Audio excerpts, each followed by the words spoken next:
In today's video, I'm discussing investors' two biggest fears about joining an apartment syndication. I'll tell you about them and how I overcame them in order to invest in this fantastic opportunity.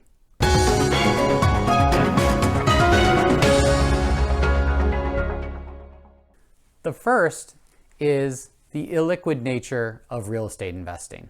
When there's a real asset, a building, a property behind it, it's not so easy to just take your money out like it is with a stock market. So you really need to think about any real estate investing as an illiquid proposition. You want to invest and hold that until you can sell the property or refinance it and get your capital back. And that's true in a real estate syndication as well. The other reason is the loss of control.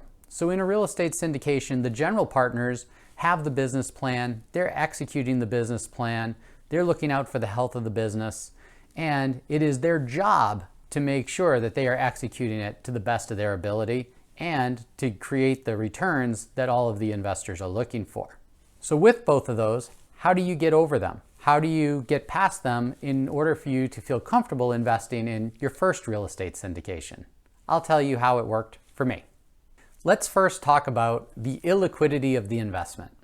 Well, first of all, if you think you're going to need this money anytime soon, you should not be investing in an illiquid investment like a real estate syndication or real estate in general. So you need to think about this as part of your long-term investing strategy and the money that you are setting aside for that purpose. So once you're talking about investing for the long term, then I think about it in terms of asset allocation.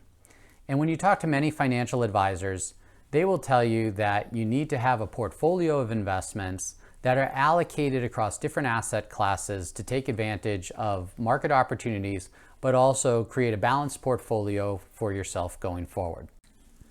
Now, asset allocation is just how you structure your portfolio. How much is going to bonds, stocks, international, private placements, and so forth.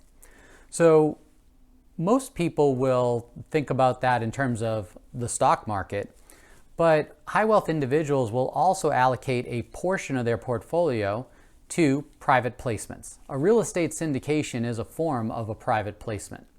Now, why do they do this? Well, they do this because there's often some opportunities in private placements that aren't available to the general public through the stock market. Real estate syndications are one of them.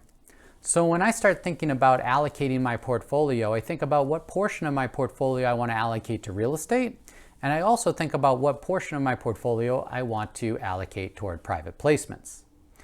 Now, private placements are very common among accredited investors, which are high wealth individuals.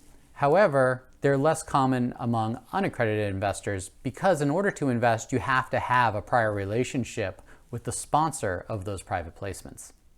The reason many accredited investors invest in real estate syndications is because of two things. One, they've recognized that real estate is an important asset class to participate in for long-term wealth building.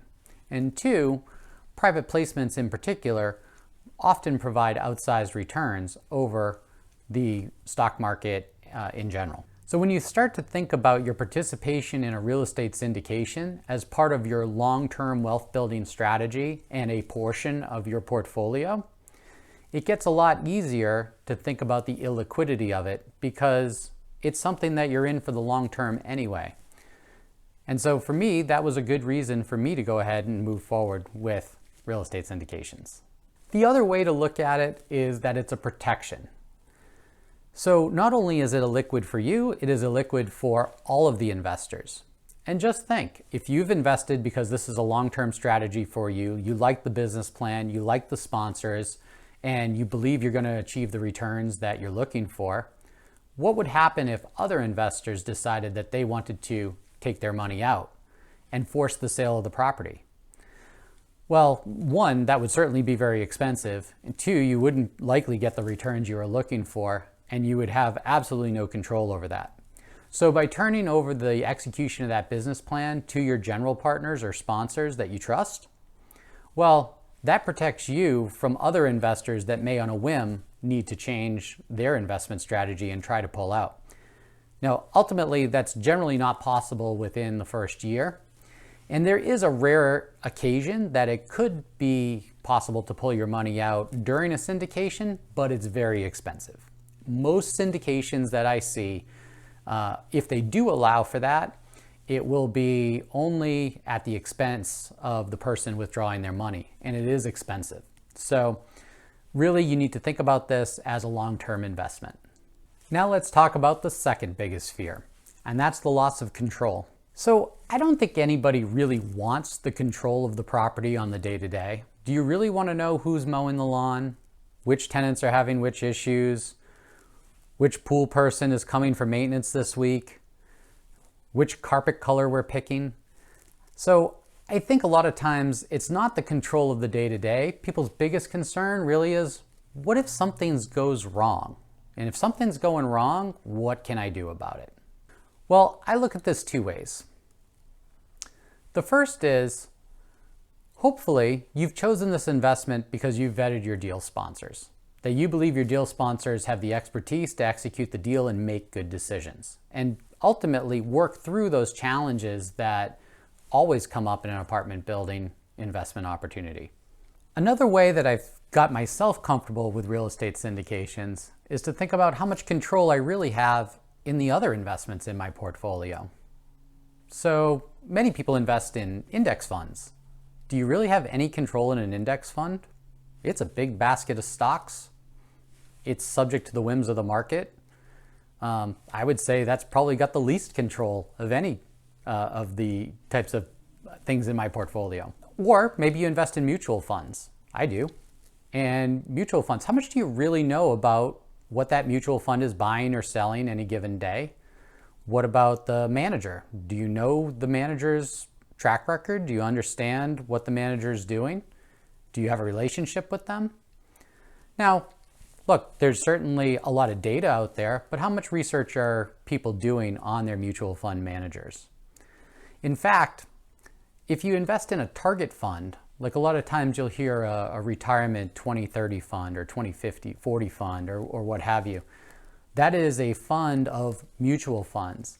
And what large investment houses will do is they will often use those target funds to create track records for small mutual funds. So startup mutual funds, new fund managers, those are the funds that those target funds will often pick. Now they'll pick some big name ones as well, but they'll use this as a feeder program.